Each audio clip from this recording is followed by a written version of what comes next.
남편은 여행 가방을 손에 들고 현관에 서 있었다.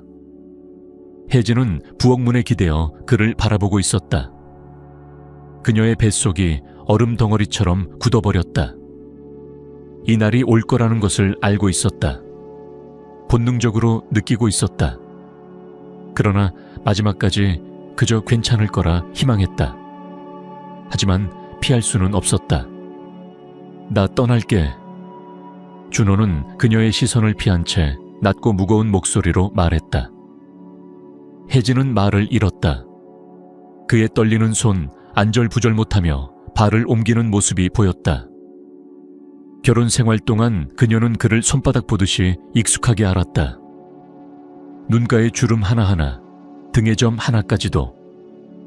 지금 이 순간 혼란스러운 그를 바라보며 그녀는 그를 영영 잃고 있다는 사실을 실감했다. 누구한테 가는 거야? 마침내 그녀가 억지로 입을 열었다. 목소리가 최대한 담담하게 들리길 바랐다. 준호는 머뭇거렸다. 한참을 다른 곳을 바라보며 말을 고르는 듯했다. 혜진은 숨을 죽이며 기다렸다. 수진이한테. 그가 고개를 떨구며 속삭였다. 혜진은 마치 명치의 주먹으로 얻어맞은 듯 숨이 멎었다. 수진. 회사에서 늘 까르르 웃던 그 젊은 여자. 혜진은 그 여자가 준호를 바라보는 시선이 남다르다는 것을 느꼈지만 애써 그런 생각을 밀어내려 했다. 믿고 싶지 않았던 것이다. 어떻게 그럴 수가 있어? 눈물이 차오르는 걸 느끼며 그녀는 겨우 속삭였다. 우리한테, 지훈이한테 어떻게 그럴 수 있냐고. 준호는 한숨을 내쉬었다. 이렇게 될 줄은 몰랐어. 그가 운걸거렸다. 하지만 어쩌다 이렇게 됐어. 나 수진이를 사랑해. 사랑한다고. 그 한마디가 마치 사형 선고처럼 들렸다. 혜진은 눈을 감았다. 유리 조각이 가슴을 찌르는 듯한 아픔이 밀려왔다. 결혼식, 지훈이 태어나던 날, 함께 꾸었던 미래의 계획들. 그 모든 것이 한순간에 무너졌다. 그럼 대출은? 빚은? 우리가 어떻게 살아야 하는지 생각이나 해봤어? 혜진은 눈을 뜨며 물었다. 준호는 어깨를 으쓱였다. 내가 도울게. 돈 보내줄게. 혜진은 씁쓸히 웃었다. 그의 말 한마디도 믿을 수 없었다. 수지는 분명 준호의 모든 것을 빨아먹을 테고 남은 시간과 돈은 가족에게 돌아오지 않을 것이다. 가. 그녀는 고개를 돌리며 말했다. 그냥 가. 준호는 더는 아무 말도 하지 않고 집을 나섰다. 현관문이 쾅 닫히는 소리가 들렸다. 혜진은 홀로 남았다. 그녀는 한참 동안 그대로 서 있다가 벽을 따라 주저앉았다. 뜨거운 눈물이 뺨을 타고 흘러내렸다. 그녀는 어린아이처럼 울음을 터뜨렸다. 무너진 가정, 산산조각난 꿈, 그리고 잃어버린 사랑. 이 모든 것이 가슴을 후벼 팠다. 이걸 지훈에게 어떻게 말하지? 아빠를 그토록 사랑하는 아들에게 어떻게 설명해야 하지? 아빠가 다른 여자를 사랑해서 집을 떠났다고. 혜진은 거실로 갔다. 지훈은 책상에서 숙제를 하고 있었다. 그녀를 바라보는 그의 큰 갈색 눈에는 걱정이 가득 담겨 있었다. 엄마, 무슨 일이야? 왜 울어? 지훈이 찡그린 얼굴로 물었다. 혜진은 그의 곁에 앉아 아들을 꼭 안았다. 무슨 말을 해야 할지 몰랐다. 아빠가 떠났어. 그녀는 겨우 속삭였다. 눈물이 다시 목구멍을 타고 올라왔다. 어디로?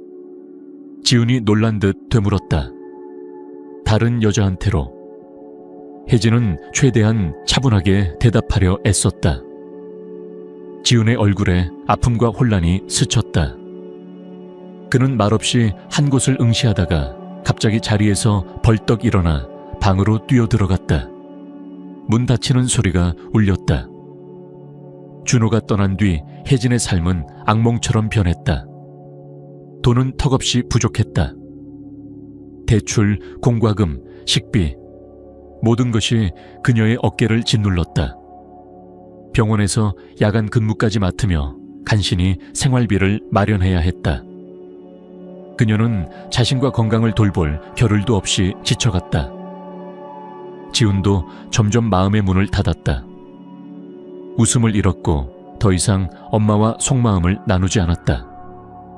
마치 두꺼운 벽을 세운 듯 그녀를 밀어냈다. 혜진은 아들의 고통을 느꼈지만 어떻게 도와야 할지 알지 못했다.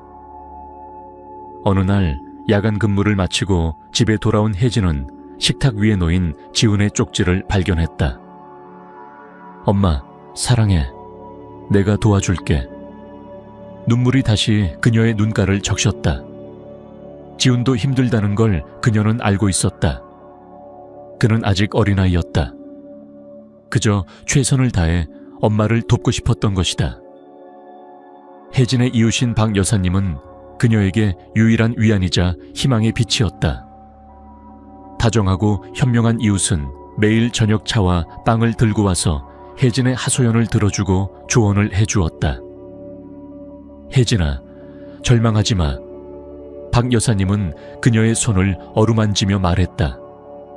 인생은 줄무늬야. 검은 줄 다음엔 반드시 흰 줄이 온단다. 혜진은 그 말을 들으며 믿었다. 모든 게 나아질 거라 믿었다. 어려움을 이겨내고 지훈에게 행복한 미래를 만들어줄 수 있으리라 믿었다. 며칠 후 지훈은 혜진에게 뜻밖의 말을 꺼냈다. 엄마, 나 아빠한테 복수했어. 혜진은 냄비 안의 국을 휘젓다 얼어붙었다. 복수? 그게 무슨 말이야? 그녀는 조심스럽게 돌아보았다. 지훈은 교과서에 코를 박고 있었지만 그의 두 눈에는 설레는 듯한 반짝임이 서려 있었다. 복수? 지훈아, 무슨 소리야? 그녀는 부드럽게, 그러나 속으로는 불안에 휩싸이며 물었다. 지훈은 고개를 들어 혜진을 바라보았다. 그의 눈빛에는 자부심과 죄책감이 뒤섞여 있었다. 엄마가 그렇게 힘들어하는데 그냥 이렇게 두고 볼 수 없었어. 그가 중얼거리며 시선을 피했다. 혜진은 그의 손을 잡았다. 심장이 미친 듯이 뛰었다.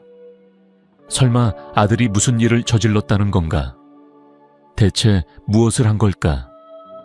지훈아, 복수는 해결책이 아니야. 복수는 또 다른 상처를 남길 뿐이야. 네가 뭘 한 건지 말해줘. 제발. 지훈은 머뭇거리며 입술을 깨물었다. 말을 꺼내기가 몹시 힘들어 보였다. 걱정하지 마, 엄마. 그냥 아빠 컴퓨터에서 뭔가 찾아서 몇 군데 보냈어. 어디에 보냈어? 뭘 찾은 건데? 혜진은 점점 더 심각한 불안을 느꼈다. 그냥 업무라는 폴더에 있던 문서였어. 숫자랑 그래프 같은 게 있었는데 난 잘 몰라서 그냥 뭔가 나쁜 것 같아서 그랬어. 지훈이 조용히 설명했다. 아빠가 이메일 주고받은 사람들 주소에 보냈어. 아빠 상사도 있었어. 혜진은 눈을 감았다. 상황이 그녀가 예상했던 것보다 훨씬 심각했다. 아빠 상사에게 직접 내부 문서를 보낸 것이라니. 이것은 준호의 경력을 파괴할 수 있는 가장 확실한 방법이었다. 지훈아, 네가 아빠 인생을 망칠 수도 있는 일을 한 거야. 그녀는 화를 억누르며 말했다. 지훈은 울음을 터뜨렸다. 그럴 생각은 아니었어. 그냥 엄마가 행복했으면 했어. 혜진은 아들을 안아 꼭 끌어안았다. 아들은 그저 엄마를 지키고 싶었던 것이다. 하지만 그의 순진한 행동이 치명적인 결과를 부를 수 있었다. 그날 밤 혜진은 좀처럼 잠들지 못했다. 침대 위를 뒤척이며 생각을 반복했다. 자신은 사면초게 몰린 기분이었다. 한편으로 준호의 배신과 이기심에 화가 났고, 다른 한편으로는 지훈이 아버지의 잘못 때문에 죄책감에 시달리는 것을 원치 않았다. 그리고 무엇보다 준호가 직장을 잃고 삶이 무너지는 것을 원하지 않았다. 아무리 그가 상처를 줬다 해도 말이다. 하지만 그녀가 할 수 있는 게 무엇이 있을까? 혜진은 그저 무력감을 느꼈다. 다음 날 박 여사님이 찾아왔다. 따뜻한 파이를 들고 소파에 앉은 그녀는 혜진의 손을 잡고 물었다. 무슨 일이야, 혜진아? 너 오늘따라 더 지쳐 보여. 혜진은 그동안 있었던 일을 모두 털어놓았다. 박 여사님은 조용히 그녀의 손을 어루만지며 끝까지 들어주었다. 그래, 쉽지 않은 일이구나. 박 여사님은 한숨을 내쉬었다. 하지만 절망하지 마라, 아가. 지훈이는 어린애답게 행동했을 뿐이야. 그저 엄마를 지키고 싶었던 거지. 하지만 준호는 스스로 자초한 일이야. 남의 불행 위에 행복을 쌓을 순 없는 거니까. 하지만 그가 이렇게까지 망가지길 원하진 않았어요. 그리고 지훈이가 죄책감을 가지는 게 너무 가슴 아파요. 혜진이 울먹였다.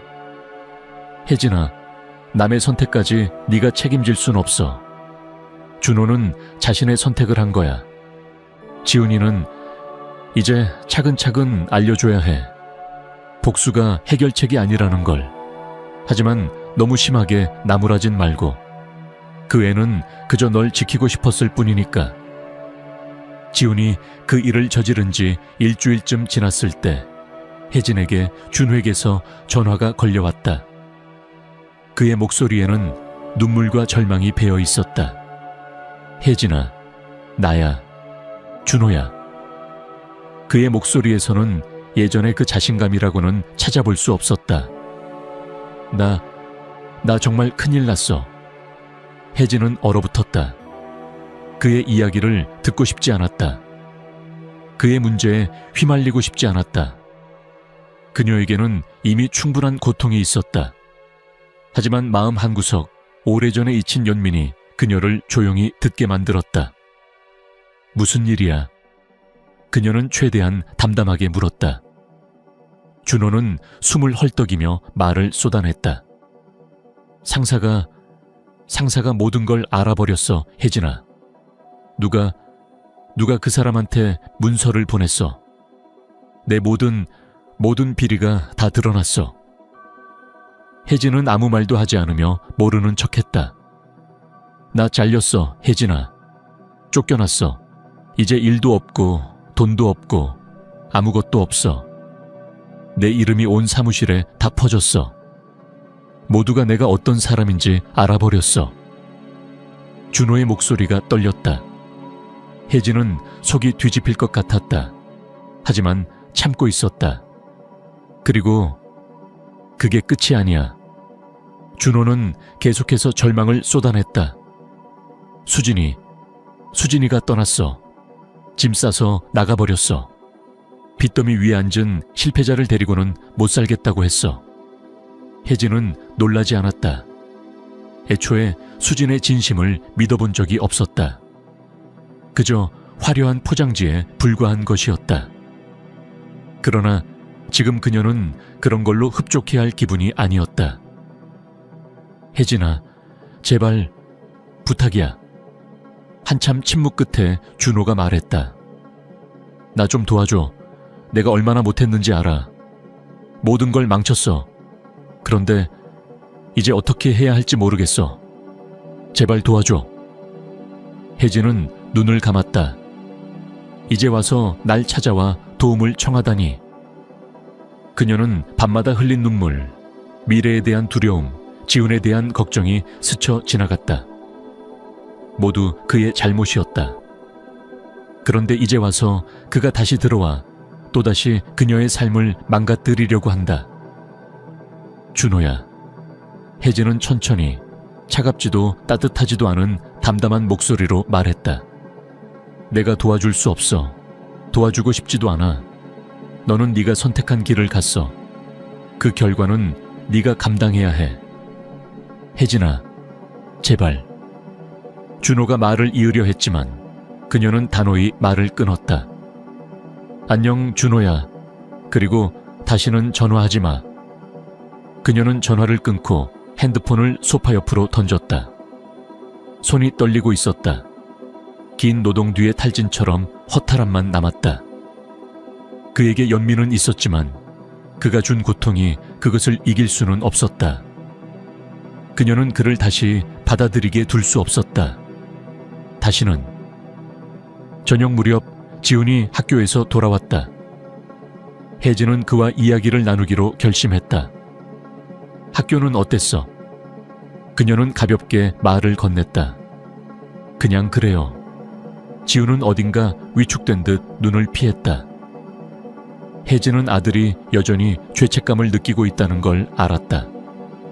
오늘 아빠한테 전화가 왔어. 그녀가 조용히 말했다. 아빠가 해고당했대. 지훈은 고개를 떨구었다. 안 됐네요. 작은 목소리로 말했다.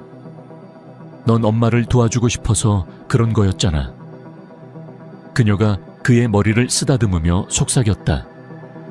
하지만 가끔은 우리의 행동이 예상치 못한 결과를 가져와. 넌 잘못이 없어. 아빠는 스스로 그런 선택을 한 거야. 넌 그저 엄마를 지키고 싶었던 거니까. 지훈은 엄마 어깨에 얼굴을 묻고 울었다. 혜진은 그저 조용히 아들을 품에 안았다. 지훈이 모든 걸 받아들이고 이해할 수 있을 때까지 시간이 필요하다는 걸 그녀는 알고 있었다. 하지만 그녀는 그 곁에 있을 것이다. 아들의 슬픔을 덜어주고 힘든 시기를 함께 이겨내기 위해서. 그날 밤 혜진은 잠을 이루지 못했다. 준호, 지훈, 그리고 자신의 삶을 곱씹었다. 이제 그녀는 더 이상 주저할 수 없다는 걸 깨달았다. 앞으로 나아가야 했다. 새 삶을 시작해야 했다. 그리고 그녀는 결심했다. 지훈을 위해서, 자신을 위해서 행복해질 거라고. 준호는 모든 것을 잃은 뒤에도 몇 차례 혜진을 찾아왔다. 구겨진 옷차림, 초점 잃은 눈빛으로 그녀의 집 앞에 서서 애원했다. 혜진아, 제발. 내가 얼마나 잘못했는지 이제야 알았어. 수진이는 내가 힘들어지자마자 떠났어. 내겐 이제 아무것도 없어. 일도 없고 집도 없고 너희뿐이야. 그는 흐느끼며 무릎까지 꿇었다. 예전에 자신만만하던 모습은 전혀 찾아볼 수 없었다. 혜진은 그를 조용히 바라보았다. 그녀의 마음속에는 연민조차 남아있지 않았다. 오직 지친 피로감과 확고한 결심만이 자리 잡고 있었다. 준호야. 그녀는 차분하지만 단호하게 말했다. 이젠 아무것도 돌이킬 수 없어. 넌 이미 선택을 했고 그 결과를 받아들여야 해. 난 더 이상 널 믿을 수 없어. 그리고 원하지도 않아. 멀리서 이 장면을 지켜보던 지훈의 마음은 복잡했다. 한편으로는 고통스러워하는 아버지가 안쓰러웠고 다른 한편으로는 엄마의 고통을 떠올렸다. 그는 엄마가 맞다는 걸 알고 있었다. 용서하기에는 상처가 너무 깊었다. 혜진은 아들과 자신의 삶에 집중하기로 했다. 더 이상 과거를 붙잡지 않기로 했다. 긴 여정이 될 것을 알았지만 이제 그녀는 준비가 되어 있었다. 예전처럼 약하고 흔들리는 여자가 아니었다. 준호의 배신은 오히려 그녀를 강하게 만들었다. 박 여사님과 직장 동료들의 응원 덕분에 혜진은 의료시술 개인 주문을 받기 시작했다. 처음에는 작은 알바처럼 주사, 소독, 상담 등을 해주었다. 근무 후에는 환자들을 직접 방문하며 지쳤지만 조금씩 더 벌 수 있어 마음이 놓였다. 박 여사님은 지훈을 돌봐주며 큰 힘이 되어주었다. 혜진아, 절대 포기하지 마. 그녀는 늘 따뜻한 미소로 말했다. 넌 강한 사람이야. 뭐든 해낼 수 있어. 네 손은 사람을 살리는 손이잖아. 직장 동료들도 그녀를 도왔다. 자신의 지인을 소개해 주기도 하고 장비를 구하는 법을 알려주며 도움의 손길을 아끼지 않았다. 혜진은 혼자가 아니라는 사실에 감사했다. 주변엔 자신을 믿고 도와주는 사람들이 있었다. 조금씩 주문이 늘어났다. 혜진은 더 이상 좁은 틀 안에 갇혀 있을 수 없음을 깨달았다. 그녀는 자신의 의료실을 열고 싶다는 꿈을 품기 시작했다. 그러나 자본이 문제였다. 공간 임대료, 장비, 홍보 비용, 감당하기 어려운 금액이었다. 하루는 박 여사님과 이야기를 나누던 중 혜진은 조심스럽게 꿈을 털어놓았다. 여사님, 제 진료실을 열고 싶어요. 그런데 어떻게 시작해야 할지 모르겠어요. 돈도 없고요. 박 여사님은 조용히 그녀를 바라보다가 따뜻하게 웃었다. 혜진아, 네가 가진 걸 생각해봐. 넌 지식이 있어, 경력이 있어, 그리고 무엇보다 남을 살리는 손이 있어. 돈은 결국 따라오게 되어 있어. 중요한 건 시작하는 용기야. 그 말은 혜진에게 깊은 용기를 심어주었다. 그녀는 결국 결심했다. 가진 모든 저축을 끌어모아 동네의 반지하 작은 공간을 임대했다. 비록 허름했지만 그녀는 두려워하지 않았다. 스스로 페인트 칠을 하고 장판을 깔고 오래된 수도시설을 손수 교체했다. 동료들은 중고 의료 장비를 기부해 주었다. 누군가는 의료 트롤리를, 또 누군가는 물리치료 기기를 주었다. 박 여사님은 화분을 선물해 따뜻한 분위기를 만들어 주었다. 몇 달 뒤 혜진의 작은 진료실은 드디어 문을 열 준비를 마쳤다. 비록 아담했지만 깨끗하고 환한 공간이었다. 그녀는 문에 혜진 의료실이라는 간판을 달았다. 가슴 한편이 벅차오르고 있었다. 드디어 해냈다. 처음으로 찾아온 환자들은 지인들의 소개로 찾아왔다. 모두 그녀의 전문성과 따뜻한 배려에 만족해했다. 혜진은 단순히 치료만 하지 않았다. 그들의 이야기를 들어주고 마음까지 어루만져 주었다. 소문은 금세 퍼져나갔다. 동네 주민들은 감기부터 만성질환까지 다양한 이유로 그녀를 찾았다. 혜진은 누구도 거절하지 않았다. 아침부터 저녁까지 쉬지 않고 일하며 환자를 돌보았다. 재정 상황도 점차 나아지기 시작했다. 혜진은 빚과 대출을 모두 정리할 수 있었고 지훈을 여름 캠프에도 보내줄 수 있었다. 더 이상 가난하고 불행하다는 무력감에 짓눌리지 않았다. 그녀는 경제적 자립을 이루었고 자신감을 되찾았다. 혜진과 지훈은 새로운 삶을 배워나갔다. 배신의 아픔은 오히려 더 행복한 미래로 나아가는 출발점이 되어주었다.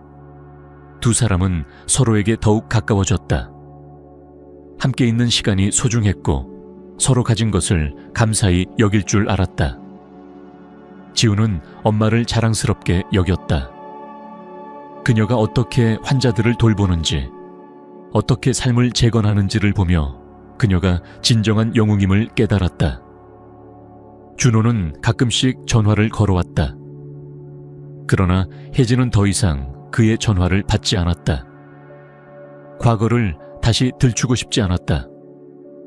그녀는 현재를 살고 있었고 미래를 꿈꾸고 있었다. 어느 날 혜진은 지훈과 함께 공원을 산책하고 있었다.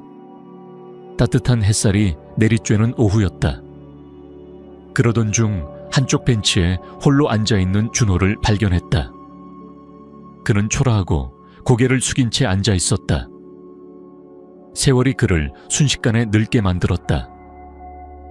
준호는 고개를 들어 혜진을 바라보았다. 그러나 혜진은 시선을 돌렸다. 더 이상 그에게 해줄 말도 들을 말도 없었다. 그녀는 지훈을 바라보며 미소 지었다. 지훈도 엄마를 올려다보며 미소 지었다.